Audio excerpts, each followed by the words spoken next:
When it comes to all-time great teams, the 1985 Villanova Wildcats stand as college basketball's greatest underdog champions, proving that when a team comes together at the right time, they can accomplish the unthinkable. At the center of that historic champion was Ed Pinckney. Coming up in the 80s basketball wave in New York, Ed anchored Nova at both ends of the floor, leading their famous upset over Georgetown, earning tourney Most Outstanding Player. After a 12-year NBA career, Ed found his way to coaching, first as an assistant at his alma mater, and now on the Minnesota Timberwolves staff. Of course, it's something Penny is very familiar with, but as he sat down with Ed, he wanted to focus on the formula for building a winning culture. It's something that requires a number of ingredients and takes time, but as Ed tells us, comes from dedication above everything else. Then winning happens and good things happen. It's a winning tradition here on the 2 Cents Podcast. Penny and a counterpart, this time Ed Pinckney. So subscribe wherever you get your podcast to get every episode of 2 Cents as soon as they drop, and stay tuned for more. Yo, what's up? Penny Hardaway here. Welcome back to my 2 Cents Podcast. We have a special guest, Mr. Ed Pinckney. What's up, man? If you're a historian of the game, you know who Ed Pinckney is. One of my favorite players. I was a Memphis State fan back in the day, and they beat our Tigers in the Final Four. They beat our Tigers back in the day.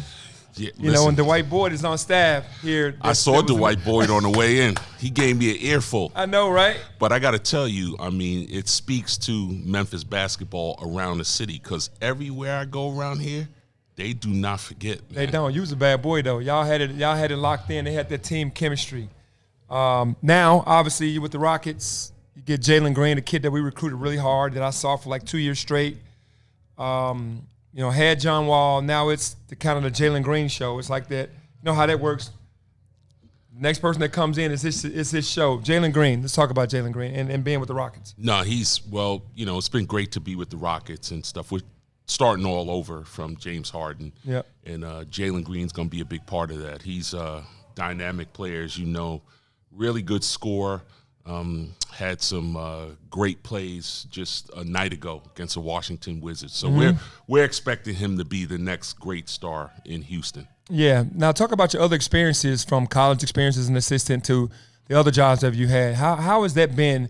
Is it like your playing career, we go to different cities, but how is it when you're the assistant going to those different cities and coaching? Yeah, it's you have to try to get a really good feel for the head coach. I mean, it's the most important thing. Yeah. I have been in Chicago and Denver working for two very different guys. Tom Thibodeau, you know him and stuff, tactician. Mike Malone in Denver, a little bit more of a free-flowing guy, lets his offense kind of dictate how they play on the floor. So two different guys, but both really good guys in terms of letting the players play their game. I mean, Thibodeau, emphasis is on the defensive end, right? And with Mike Malone, the emphasis is on the offensive end. Yeah, you got the best of both worlds. I played for Coach Brown in New York, who was a defensive-minded coach when we were at the Knicks. Then I played for Coach Mike D'Antoni in Phoenix, who was offensive-minded. So I understand both of those worlds. You want to talk about like the most valuable lesson that you've learned in your basketball, on your journey in basketball as a player, as a coach, that you can just share with some of our people that are going to be looking at this? Yeah, I think like the most successful teams I've ever been on, and we talked a little bit about Villanova team and certainly the Celtics, where I played the longest. There was a togetherness about both those teams that they had that enabled you to win on the road and win in really difficult places. Because, everything for each team when you practice on a day-to-day basis is set up to win in the most difficult places. You can't accomplish that unless you're rock solid and all together. And I see you trying to put that together and emphasize that. And I think that's the most important thing. How important is locker room leadership on those championship teams and those good teams that you played on versus the coach in the locker room versus the coach having to do all of the talking and getting on players? No, it's the most important thing, having one or two or three guys that sort of lead the way, because they're actually going to be out on the floor. I mean, the coach can take it up until a certain point, but essentially it's got to be myself at Villanova, Larry Bird, Kevin McHale, Robert Parrish in Boston, those guys lead the way for the team to accomplish great things. You can accomplish good things up until a certain point, but the guys who are in the locker room, they all have to be together and want to do it together. Yeah, no doubt. And you're talking about together, the 85 championship team. You guys had 3 teams from the same conference in the Final Four.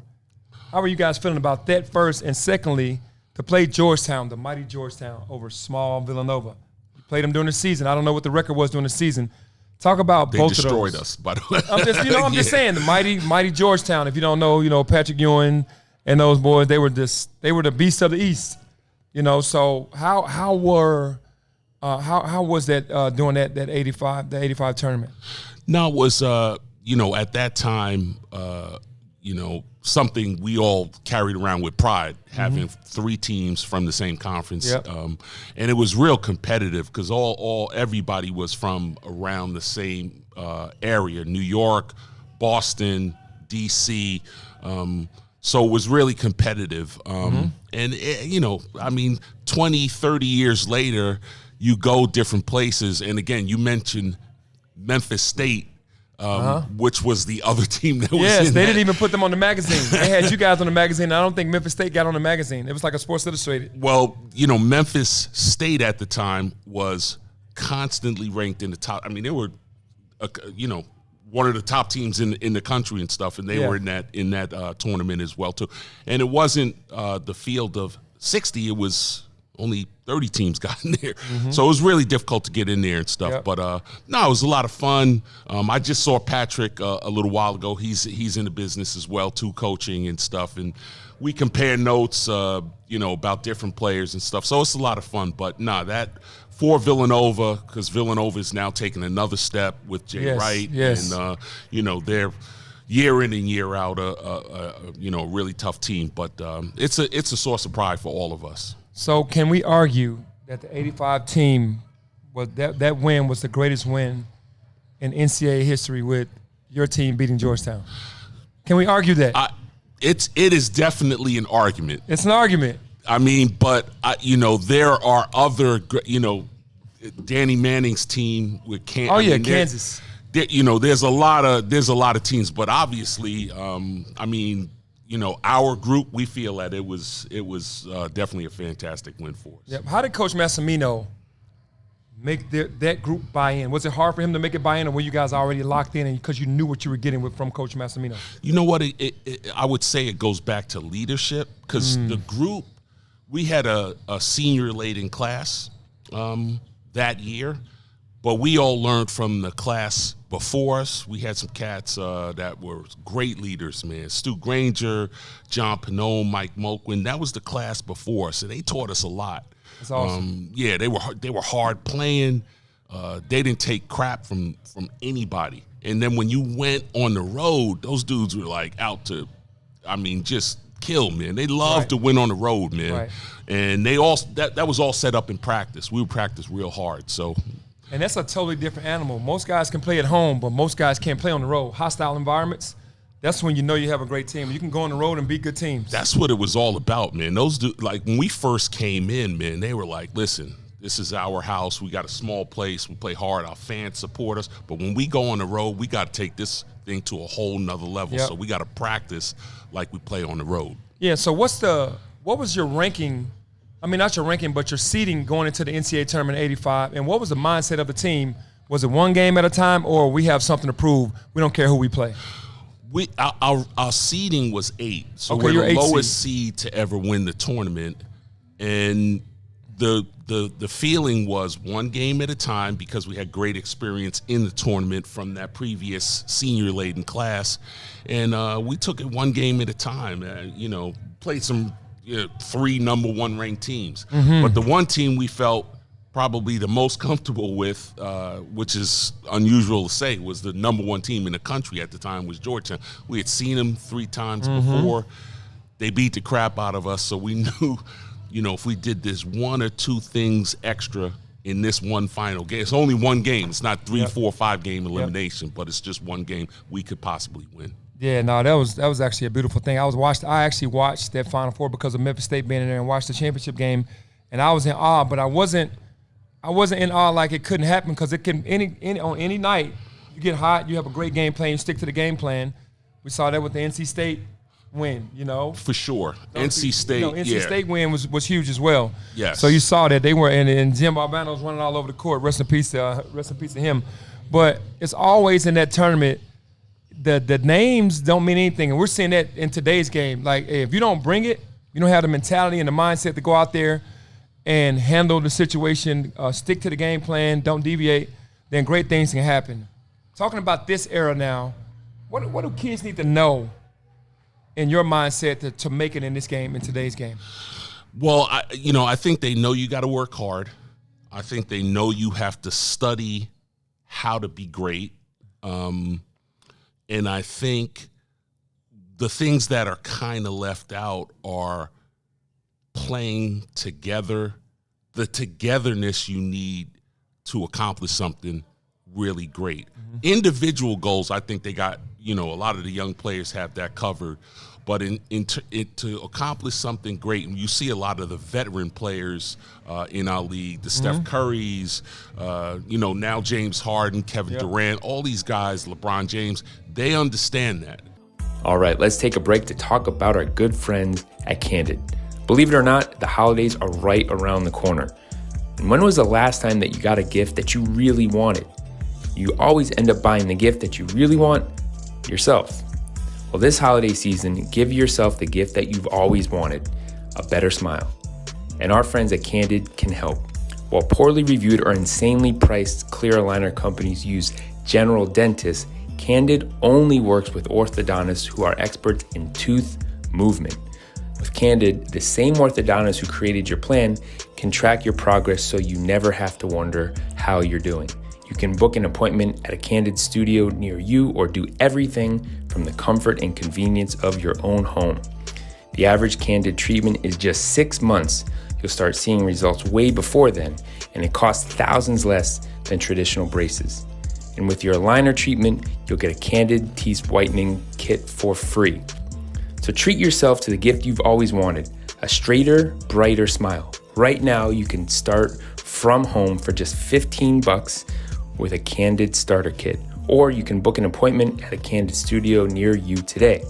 Go to candidco.com/2cents and use the code 2 cents. That's candidco.com/2 cents to get going. Take advantage of this limited time offer for a $15 starter kit at candidco.com/2 cents with the code 2 cents. Give yourself that gift you really, really wanted this year. So they know they got to have their teammates' head in the right place. Mm-hmm. They can't be off thinking about something else. Right. When it comes to, being on the court and playing on the floor. You got to have that togetherness. And at certain times, you got to be able to sacrifice, because there's always going to be a great one on the floor with you. Yep. Got to have the understanding that, you know what, I'm going to let him do his thing right now. Yep. And buy into it too, because it's maybe not my turn right now. Right, and that's what these kids don't understand, because every kid, we have our pro day at the University of Memphis today, and you're looking and you're scouting talent. Every one of those kids think that they're going to go to the league and average 20. We already have those guys set. We have the James Hardens, we have the Kyrie Irvings, we have the Kevin Durant's, and all those guys already. We need guys that are going to come in, work their butts off, fit in what we need you to fit in. We drafted you for a reason.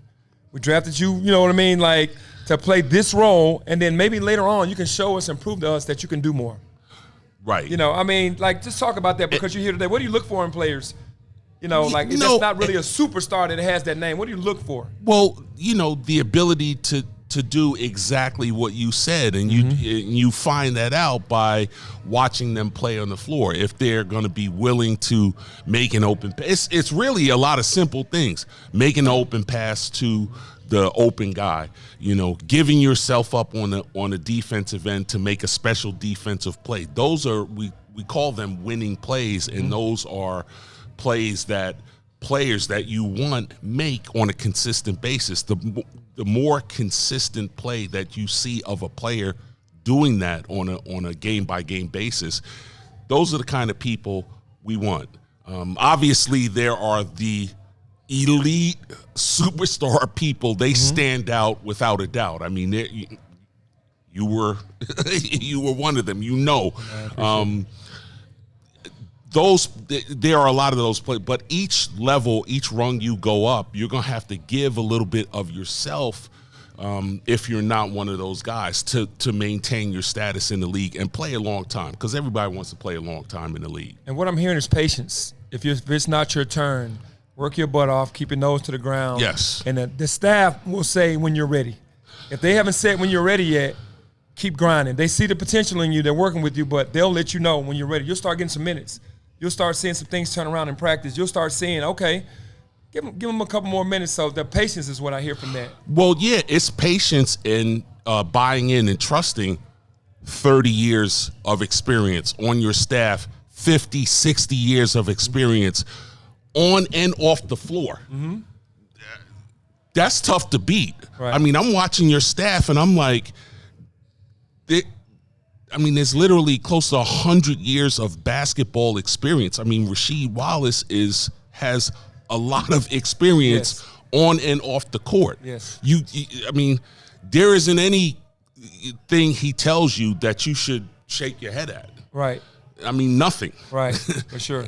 And we do get challenged because you're not in the league right now. We know you play, but it's a new game nowadays. So sometimes the kid will challenge that, but for the most part, they do respect everything that we tell them, which is, kudos to them.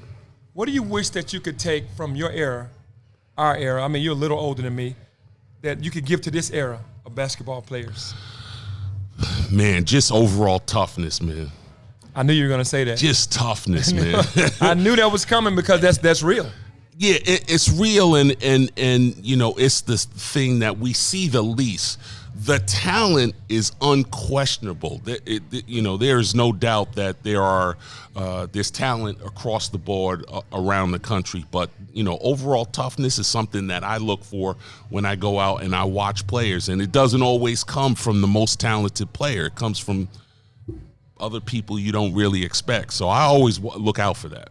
Yeah, I talk to a lot of guys. I got a lot of guys under my wing. I talked to Jason Tatum about it recently, about how he says the old heads always say our era is better, blah, blah, blah. But honestly, it's different. These guys are great. We give them their credit. Our era was just tougher. This league was built around offense. Yes. Our league was built around defense. Yes. You know what I mean? So, I mean, that's really the difference. And just talking about the league now and how the league is built, where do you think it's headed? Is it still heading toward there's no – like, you were a big man. Like, you had body work down there on the post. They don't have that anymore. They don't really want that anymore. They want the bigs on the perimeter now. Yes. And can run and can pick and pop and then make plays like the Joker. It's only one of him. But where do you think – is the league still headed towards that? Or will there be a league for Shaquille O'Neal, Patrick Ewing, Ed Pinckney, or, even though you could pop out to the perimeter. I'm just saying how this new age big is that where the league is headed for the rest of the league? Yeah, I think, guys like Ayton are a little bit more of a classic style center. It's tough to kind of corral the talent because, I had an opportunity to coach Karl Towns. Karl Towns is special. He's one of the most ridiculous offensive plays I've ever seen in my life. So I think the game will evolve. There'll be some players that will come in that'll be a little bit more classic, but they won't have the effect on the game like guys like the Joker, Karl Towns, and others will have because they're just so supremely talented. Yeah, I just thought about that, as far as will the league ever get back to dropping it in, long splits, having the big fella down there, boom, boom, bang. I mean, they get some of that. Yeah. But it's not how we used to really, the paint used to be so, even though it was no illegal defense, it was illegal defense, it was still shrunk. Now it's so much space. So I was always wondering, would it ever get back to that? Now, what has surprised you about today's league? You've been around for a while. What has surprised you over the last 10 years where you're like, man, I never thought the league would get to this? Well, the shooting is incredible to me to watch on a game-by-game basis from all the teams. I mean, there was always like one or two good shooting teams. Dale Ellis, Dale Curry. Yeah. Those guys. But every night, somebody's hitting 6, 7, 8, close to 10 threes a game, and the teams are following suit. So that to me is just amazing, and that that's another quality you kind of look for, guys who are, regardless of size, whether you're small or tall, the ability to shoot and make shots. Yeah, that's something that I told my son. I was like, if you can shoot the ball, man, you pretty much can help yourself later, especially if you have any kind of talent, because there's always a premium. Like you want shooters on the floor. Guys that can't shoot, what's your advice for the guys, the big fellas that are mobile, they're athletic, but they can't shoot? Is it to find a shooting coach to try to get some type of range, or just do what you do, block shots, dunk everything, be a rim protector, and run up and down the floor? I would say be who you are, but for bigs who are less skilled shooters on the perimeter, work on your passing, man, because that's something you can, read via film, work through DHOs, the ability to make decisions in DHOs. Mm-hmm. Sometimes big guys get the ball up top, they go one direction, and then they just pick up the ball and stop and throw it in the stands. Right. Your ability to make decisions on the bounce with your ball handling can make you really effective. Yeah, that's what we're doing here. Obviously we have Jalen Duren, we have Malcolm Dandridge and Sam Onu. We have those guys popping to the porch and dropping it to them and then splitting out of it. And if a guy goes back door, they got to hit that. They got to do a dribble handoff. Sometimes they hit and they ghost out of it. They slip it. So we're giving them the kind of like the job of, we're going to put the ball in your hands for you to make a decision, which in the past it used to be the PG that made all those decisions. So now we're expecting for the big, who now when you look at the assist leaders, you have a lot of bigs as assist leaders in the league now. Joker, how different is that? Draymond. Yes. I mean, everybody, wants a Draymond Green. He's, great defender and a guy who can make decisions on the fly in the open court and out of the post. And, those are he keeps himself confined to that. He doesn't try to get out of his role. He knows it's championship basketball. So, guys who can really make plays like that are very valuable to NBA teams. And then we'll end with this, the load on the rookies nowadays. Like I was telling the guys, before practice, during practice, after practice, repeat, before practice, during practice, after practice. The rookies get the work in. Yes. These guys don't really want to be in the gym that much. They're like, they're not really in the gym that much. Can you talk about how much the rookies, when they come to the league, how much they're actually in the gym? Well, I'll tell you, Jalen Green, we've got 5 19-year-old rookies on our team. They spend a lot of time in the gym, on top of the practicing, and they're all working on their shooting. It's the shooting and the film work that they understand they have to get it because everybody else is that much more ahead of them. So they spend a lot of time in the gym. They want to be really good. Yeah, no, man. Honestly, it's got to do it. Yeah, you got to do it. And I really just want to say thank you. I appreciate. I can see now, because we really never had a sit down talk. We've always seen each other in passing. Your IQ of the game, your knowledge of the game, and how you played the game. I can see how the 85. Well, I appreciate it. I can see, your mental is solid because you understand what's going on and you understand the game. And I just appreciate what you bring to the team, what you bring to the game and to that Rockets team for those young fellas to be able to hear what you have to say to them. And I know you're giving knowledge, so I definitely appreciate that as a vet. Well, I appreciate. I don't appreciate those 40 you used to give us when I was with the Miami. His dude was averaging 40. I mean, I thank God for those days. But no, I definitely 40 in the playoffs. I'll never forget that, man. Hey, that was coming from all over the place. That was just a blessing. I was in my zone at that time. But no, I definitely appreciate it. We appreciate Mr. Ed Pinckney on the My 2 Cents podcast. We thank you guys for looking. Hope you learned something. Peace.